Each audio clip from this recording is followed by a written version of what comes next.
PM Modi ने Germany को बताया यूरोप में सबसे बड़ा ट्रेडिंग पार्टनर होने के साथ भारत में निवेश का भी महत्वपूर्ण स्रोत। प्रधानमंत्री नरेंद्र मोदी और ओलाफ स्कोल्स के नई दिल्ली में प्रतिनिधिमंडल स्तर की वार्ता। भारत की 2 दिवसीय यात्रा पर आए जर्मनी के चांसलर ओलाफ शोल्स का राष्ट्रपति भवन में औपचारिक स्वागत।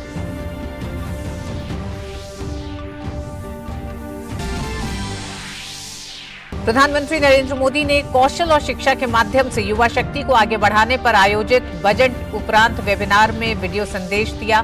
कहा, हमारे युवा ही कर रहे हैं देश की अमृत यात्रा का नेतृत्व, इसलिए इस बजट में युवाओं को दी गई है अहमियत।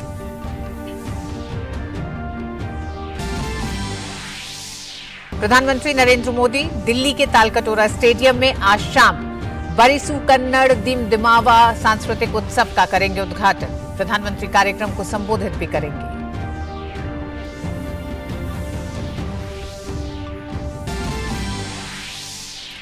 केंद्रीय गृह एवं सहकारिता मंत्री अमित शाह का बिहार दौरा। अमित शाह ने पश्चिमी चंपारण में जनसभा को किया संबोधित।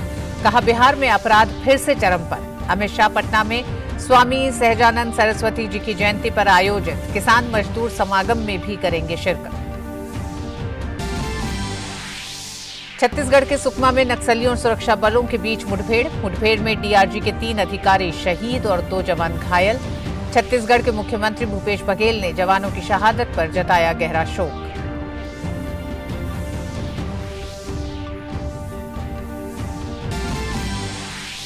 और मेघालय और नागालैंड में विधानसभा चुनाव प्रचार का आज अंतिम दिन। आज शाम थम जाएगा प्रचार। सभी राजनीतिक दलों के नेताओं ने मतदाताओं को लुभाने के लिए लगाया एड़ी चोटी का जोर।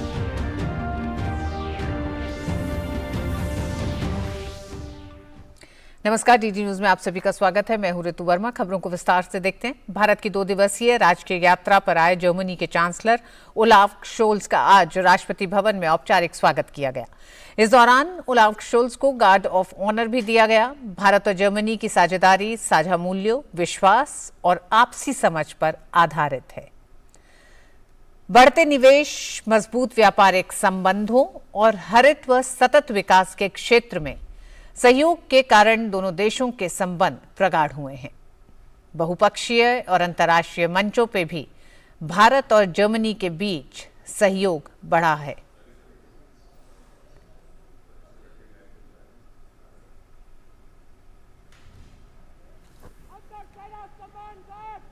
आपके निरीक्षण के लिए तैयार है रिमोट।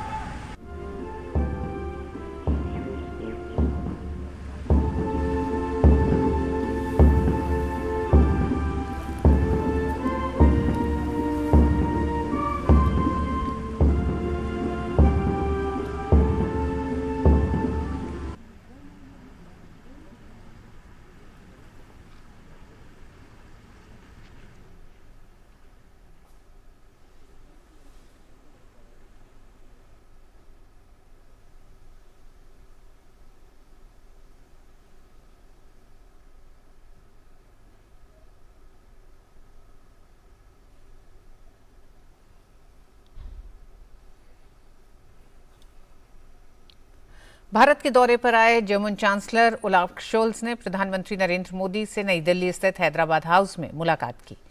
पीएम मोदी ने जर्मन चांसलर ओलाफ शोल्स की अगवानी की। वार्ता का फोकस द्विपक्षीय सहयोग को मजबूत करने, हरित और सतत विकास साझेदारी और आर्थिक साझेदारी के निर्माण और रक्षा के क्षेत्र में घनिष्ठ संबंध बनाने पर रहा। दोनों नेताओं ने 22 मई को आयोजित 6वें आईजीसी के प्रमुख परिणामों की प्रगति की समीक्षा भी की। रक्षा और आर्थिक सहयोग को मजबूत करने, प्रतिभा की गतिशीलता बढ़ाने और विज्ञान एवं प्रौद्योगिकी सहयोग को व्यापक बनाने के तरीकों पर चर्चा की गई।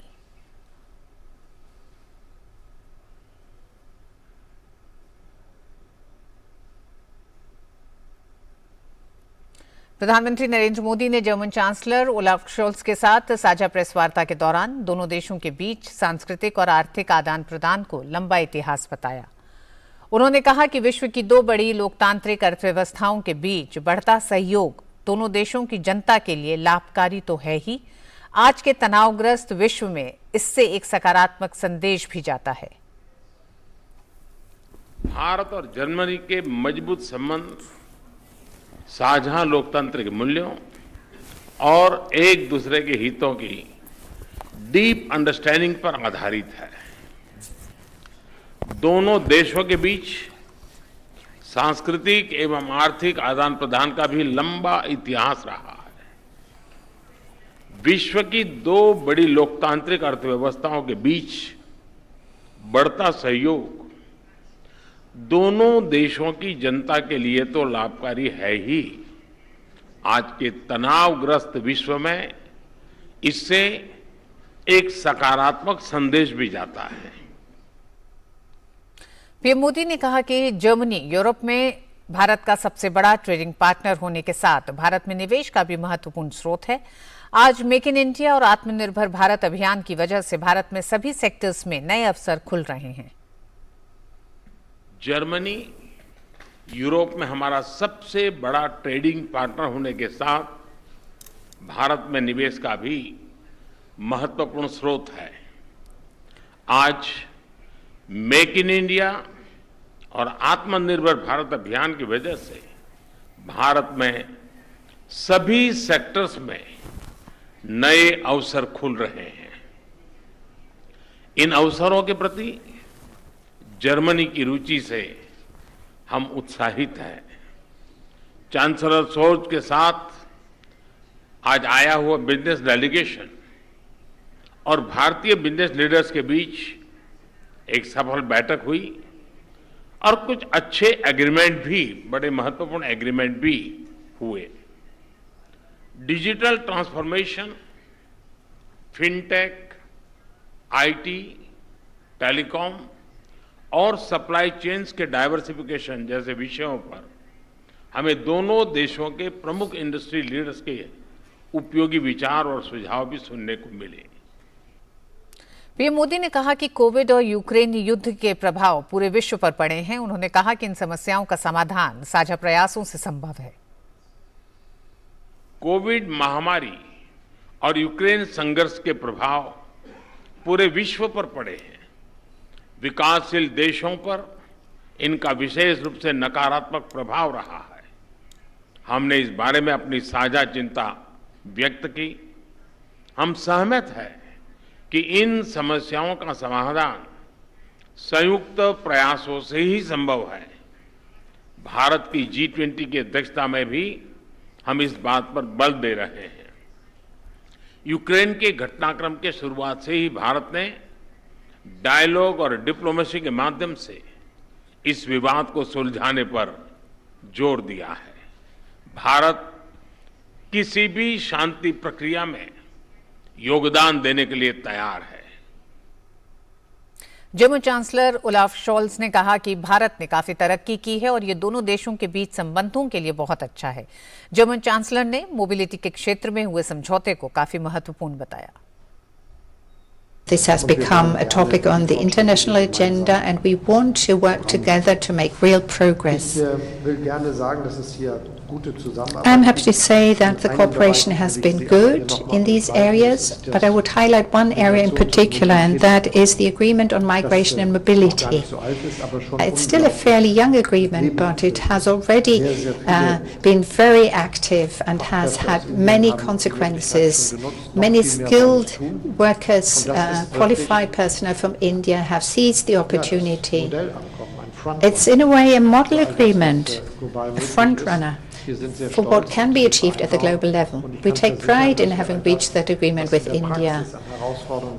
And with regard to the challenges we are facing, we will be able to solve this. There is an enormous interest in developing these sectors, and with the right skilled personnel, we will be able to do so.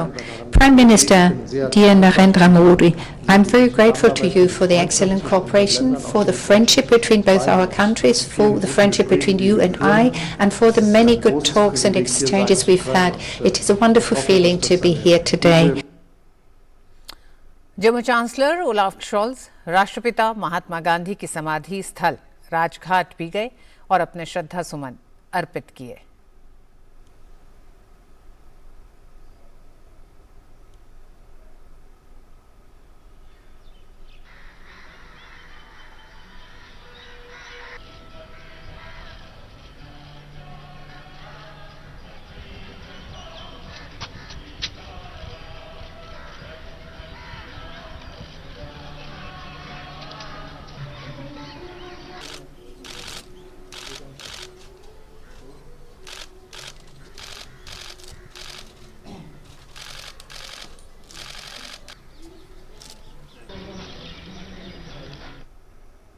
प्रधानमंत्री नरेंद्र मोदी ने आज युवा शक्ति का सदुपयोग कौशल एवं शिक्षा विषय पर वेबिनार में वीडियो संदेश दिया।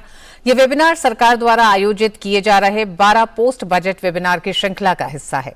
अपने वीडियो संदेश में प्रधानमंत्री ने कहा कि सालों से भारत का शिक्षा क्षेत्र कठोरता का शिकार रहा है और सरकार ने इसे बदलने का प्रयास किया है। हमारा एजुकेशन सिस्टम प्रैक्टिकल हो, इंडस्ट्री ओरिएंटेड हो, ये बजट इसकी नींव मजबूत कर रहा है। वर्षों से हमारा एजुकेशन सेक्टर रिजिडिटी का शिकार रहा। हमने इसको बदलने का प्रयास किया है। हमने एजुकेशन और स्किलिंग को युवाओं के एप्टीट्यूड और आने वाले समय की डिमांड के हिसाब से रीओरिएंट किया।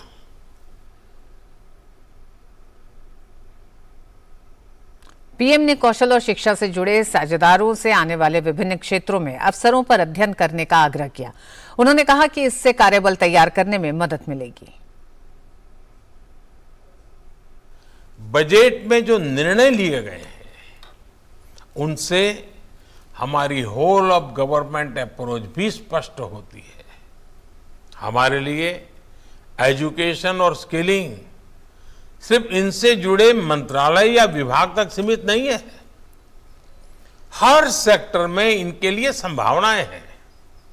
ये सेक्टर हमारी इकोनॉमी के बढ़ते साइज के साथ बढ़ते जा रहे हैं। मेरा स्किलिंग और एजुकेशन से जुड़े स्टेक होल्डर से आग्रह है कि अलग अलग सेक्टर्स में आ रही इन अपॉर्चुनिटीज को स्टडी करें। इससे हमें इन नए सेक्टर्स के लिए जरूरी वर्कफोर्स तैयार करने में आसानी होगी। प्रधानमंत्री ने कहा कि इस बजट में पीएम विश्वकर्मा कौशल सम्मान योजना का भी ऐलान किया गया है। उन्होंने कहा कि इससे पारंपरिक कारीगरों, हस्तशिल्पियों के कौशल विकास पर जोर दिया गया है। इस बजट में पीएम विश्वकर्मा कौशल सम्मान योजना का भी ऐलान किया गया है। इससे हमारे पारंपरिक कारीगरों, हस्तशिल्पियों, कलाकारों के स्किल डेवलपमेंट पर जोर दिया जा रहा है। पीएम विश्वकर्मा योजना इन कारीगरों को नया मार्केट भी दिलाने में मदद करेगी और इससे अनेक उत्पादों के बेहतर दाम भी मिलेंगे। पीएम ने कहा कि आज भारत को दुनिया विनिर्माण हब के रूप में देख रही है, इसलिए आज देश में निवेश को लेकर दुनिया में उत्साह है। उन्होंने कहा कि प्रधानमंत्री कौशल विकास योजना 4.0 आने वाले वर्षों में लाखों युवाओं को स्किल, रीस्किल और अपस्किल करेगी। इस बजट में स्किलिंग पर बीते वर्षों के फोकस को हमने आगे बढ़ाया है। प्रधानमंत्री कौशल विकास योजना 4.0 आने वाले वर्षों में लाखों युवाओं को स्किल, रीस्किल और अपस्किल करेगी। इस योजना से आदिवासियों, दिव्यांगों और महिलाओं की जरूरत के अनुसार टेलर मेड प्रोग्राम्स बनाए जा रहे हैं। प्रधानमंत्री नरेंद्र मोदी आज शाम दिल्ली स्थित तालकटोरा स्टेडियम में सांस्कृतिक उत्सव बरीसू कन्नड़ दिम दिमवा का उद्घाटन करेंगे। प्रधानमंत्री इस अवसर पर उपस्थित लोगों को संबोधित भी करेंगे। प्रधानमंत्री के एक भारत श्रेष्ठ भारत के विजन के अनुरूप ही कर्नाटक की संस्कृति, परंपराओं और इतिहास का उत्सव मनाने के लिए सांस्कृतिक उत्सव बरीसू कन्नड़ दिम दिमवा का आयोजन किया जा रहा है। आजादी का अमृत महोत्सव के तत्वाधान में आयोजित होने वाले इस महोत्सव में सैकड़ों कलाकारों को नृत्य, संगीत, नाटक, कविता के माध्यम से कर्नाटक की सांस्कृतिक विरासत को प्रदर्शित करने का अनुपम अवसर मिलेगा। और वक्त एक छोटे से ब्रेक का है। आप देखते रहिए डीडी न्यूज। कल आज और कल में देश के हर पल में, कल आज और कल में देश के हर पल में। कभी परछाई बनके, कभी विश्वास बनके, दिल में साहस का एहसास बनके, उम्मीदों को सच्चाई के रंग से सजाते हैं, मुश्किलें कोई हरदम साथ निभाते हैं। कल आज और कल में रहते हैं, देश के हर पल में रहते हैं, कल आज और कल में रहते हैं, देश के 1956 से आज तक LIC हर पल आपके साथ। छत्तीसगढ़ के सुकमा में नक्सलियों और सुरक्षा बलों के बीच मुठभेड़ हुई है। छत्तीसगढ़ के नक्सल प्रभावित सुकमा जिले में सुरक्षा बलों और नक्सलियों के बीच मुठभेड़ हुई। इस मुठभेड़ में DRG के 3 अधिकारी शहीद हो गए हैं और 2 जवान जख्मी हैं। मृतकों में ASI रामू रामनाग, सहायक कांस्टेबल कुंजम जोगा और सैनिक वांजम भीमा शामिल हैं। सुरक्षा बल जगरगुंडा थाना से DRG के दल गश्त पर निकले थे। जैसे ही जवान जगरगुंडा और कुंदेड़ गांव के बीच पहुंचे तो नक्सलियों ने उन पर हमला कर दिया। सुरक्षा बलों ने भी जवाबी कार्रवाई में नक्सलियों पर गोली चलाई। वहीं छत्तीसगढ़ के मुख्यमंत्री भूपेश बघेल ने जवानों की शहादत पर गहरा दुख व्यक्त किया है।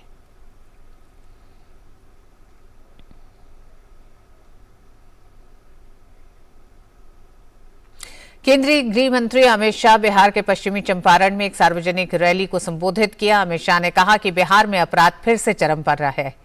हत्या, अपहरण, डकैती के मामले रोज आ रहे हैं। बोलने वाले पत्रकारों की हत्या हो जाती है। PFI जैसे संगठन बिहार में अपनी पैठ बना रहे थे। नीतीश बाबू चुप थे। अमित शाह ने कहा कि प्रधानमंत्री मोदी ने PFI पर बैन लगाकर पूरे देश को सुरक्षित करने का काम किया है। अमित शाह ने कहा कि नीतीश कुमार पारदर्शिता से कोई काम नहीं कर रहे हैं।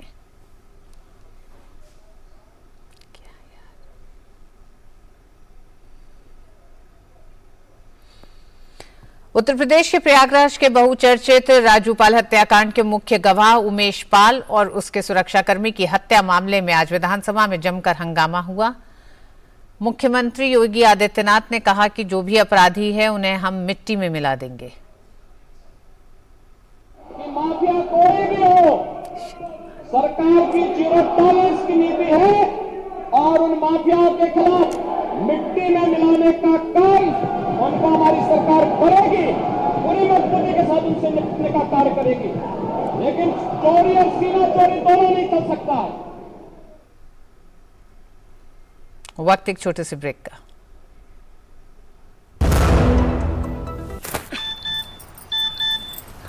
हो गया इंतजाम। किसका? गुड्डी की फीस का। दिखा। 20,000 का लोन तुरंत। पता है कौन दे रहा है, ब्याज कितना है? लोन विनियमित संस्थानों से ही लें और कर्ज उतना जितनी जरूरत, वो भी जांच कर। हो गया इंतजाम। पगार एडवांस में भेजिए। RBI कहता है सही वित्तीय बर्ताव करे आपका बचाव।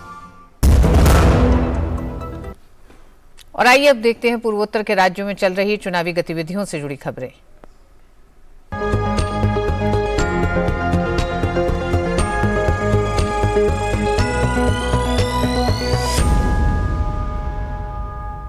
मेघालय और नागालैंड में विधानसभा चुनाव प्रचार का आज अंतिम दिन है। सभी राजनीतिक दलों के नेता मतदाताओं को लुभाने में कोई कसर नहीं छोड़ रहे हैं। मेघालय विधानसभा की 7 सीटों के लिए 375 उम्मीदवार चुनावी मैदान में किस्मत आजमा रहे हैं। राज्य में सत्तारूढ़ नेशनल पीपल्स पार्टी 57 सीटों पर चुनाव लड़ रही है, जबकि कांग्रेस और भारतीय जनता पार्टी ने सभी 60 सीटों पर अपने उम्मीदवार उतारे हैं। वहीं नागालैंड में विधानसभा की 59 सीटों के लिए 183 उम्मीदवार चुनावी मैदान में हैं। राज्य में सत्तारूढ़ NDPP के साथ गठबंधन कर भारतीय जनता पार्टी 20 सीटों पर चुनाव लड़ रही है। वहीं कांग्रेस पार्टी 23 सीटों पर चुनावी मैदान में है। दोनों ही राज्यों में 27 फरवरी को मतदान होगा और 2 मार्च को मतों की गिनती होगी। नागालैंड में स्वतंत्र, निष्पक्ष, शांतिपूर्ण चुनाव कराने के लिए चुनाव आयोग ने खासी तैयारियां की हैं। सुरक्षा के भी कड़े इंतजाम किए गए हैं। नागालैंड में आने वाले हर वाहन को सख्ती के साथ चेक किया जा रहा है। देखिए हमारे संवाददाता नीरज सिंह की रिपोर्ट। नागालैंड में चुनाव के दौरान चुनाव आयोग किस तरह से सख्त है, उसका नज़ारा आप खुद नागालैंड में देख सकते हैं सड़कों पर कि किस तरीके से जो नागालैंड पुलिस है वो नागालैंड के अंदर आने वाले हर वाहन को काफ़ी बारीकी से चेक कर रही है। खुद यहाँ पर पुलिस के आला अधिकारी मौजूद हैं और जिस किसी भी वाहन में उनको कुछ संदिग्ध लगता है या कैश या फिर जो शराब है वो उनको दिखाई देती है तो उसको तुरंत जब्त किया जाता है। यहाँ पर अगर देखें तो मेरे पीछे हमारे कैमरामैन दिखाएंगे कि 2 शराब की जो पेटियां हैं वो उन्होंने जब्त की हैं नागालैंड जो पुलिस के जो लोग हैं। इसके साथ ही अगर आप देखें कि किस तरीके से हर गाड़ी को चेक किया जा रहा है अंदर उस गाड़ी के अंदर क्या है, और यहाँ पर भी देखें तो कुछ जो सामान है वो जो नागालैंड पुलिस है उन्होंने जब्त किया है। Every vehicle is checked so that there is no inflow of liquor, nor cash, nor other substances, contraband substances, be it drugs or be it illegal items.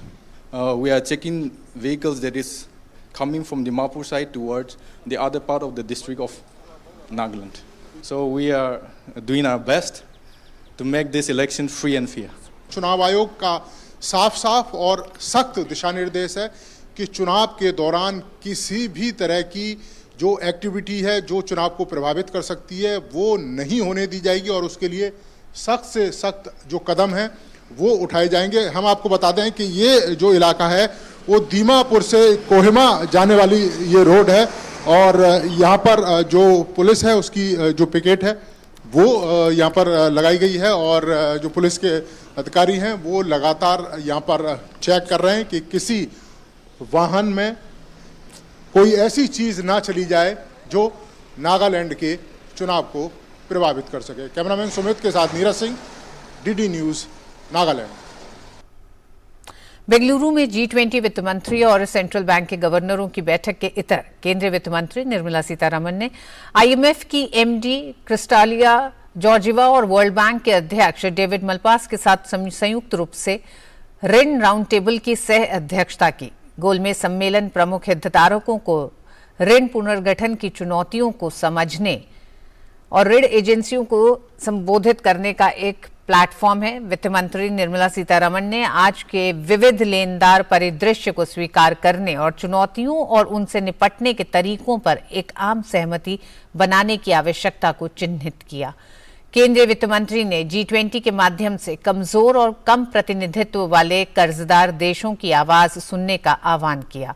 वहीं IMF की MD क्रिस्टालिया जॉर्जिवा और world bank के अध्यक्ष David Malpass ने तेजी से ऋण पुनर्गठन प्रक्रियाओं का आह्वान किया और कहा कि ऋण फोरम एक साथ काम करने और कमजोर देशों की मदद करने का एक अवसर है। केंद्रीय वित्त मंत्री निर्मला सीतारमण ने आज बेंगलुरु में भारत की अध्यक्षता में G20 के पहले वित्त मंत्रियों और सेंट्रल बैंक के गवर्नरों की बैठक के मौके पर ऑस्ट्रेलियाई कोषाध्यक्ष जिम चार्ल्स से मुलाकात की। बैठक के दौरान दोनों नेताओं ने निष्कर्ष निकाला कि ऊर्जा सुरक्षा और गरीबी उन्मूलन की समस्याएं आपस में जुड़ी हुई हैं। इसके अलावा जलवायु, वित्त और ऋण भेद्यता पर भी चर्चा हुई। दोनों नेताओं ने क्रिप्टो एसेट्स के नियमन के बारे में भी बात की और संबंधित घरेलू नियमों के अपने अनुभव को साझा किया। वित्त मंत्री निर्मला सीतारमण ने रेखांकित किया कि प्रौद्योगिकी की कोई संप्रभु सीमा नहीं है, साथ ही क्रिप्टो विनियमन पर एक समग्र नीति बनाने पर व्यापक परामर्श का आह्वान किया। केंद्रीय वित्त मंत्री निर्मला सीतारमण ने walk the talk meeting with tech innovators में भाग लेने के लिए भारतीय विज्ञान संस्थान का दौरा किया। यहां G20 देशों के वित्त मंत्रियों और केंद्रीय बैंकों के गवर्नरों को भारतीय तकनीकी नवाचार से परिचित कराया गया। उधर मध्य प्रदेश के खजुराहो में G20 संस्कृति कार्य समूह की बैठक का आयोजन किया गया। बैठक से इधर G20 के प्रतिनिधियों ने पन्ना टाइगर रिजर्व में जंगल सफारी का आनंद उठाया। पन्ना टाइगर रिजर्व के मनमोहक नजारों को देखकर G20 प्रतिनिधि मंत्रमुग्ध हो गए।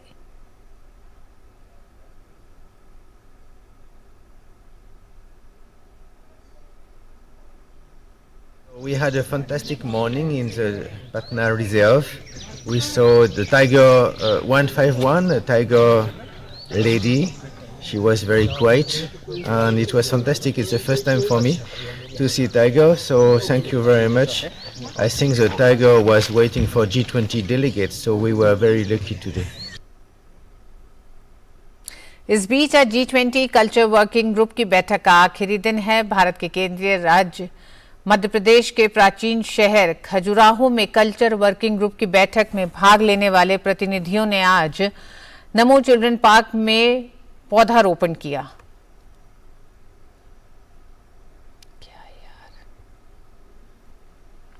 दिल्ली विश्वविद्यालय के 99वें दीक्षांत समारोह को संबोधित करते हुए राष्ट्रपति द्रौपदी मुर्मू ने कहा कि उच्च शिक्षा पाने वाले युवाओं को अपनी सोच केवल करियर बनाने तक सीमित नहीं रखनी चाहिए, बल्कि इस बात का ध्यान रखना चाहिए कि वो अपनी इस शिक्षा का इस्तेमाल कैसे देश और दुनिया की बेहतरी के लिए कर सकते हैं।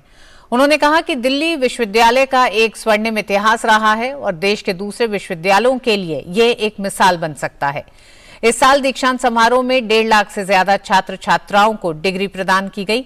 इसके साथ ही 170 विद्यार्थियों को उत्कृष्ट प्रदर्शन के लिए पदक और पुरस्कार भी प्रदान किए गए। और बुलेटिन में अब वक्त आ गया है आपसे विदा लेने का। 90 के दशक में हिंदी सिनेमा की मशहूर अदाकारा रही दिव्या भारती की आज जयंती है। आपको छोड़ जाते हैं दिव्या भारती पर फिल्माए गए कुछ सदाबहार नगमों के साथ। नमस्कार।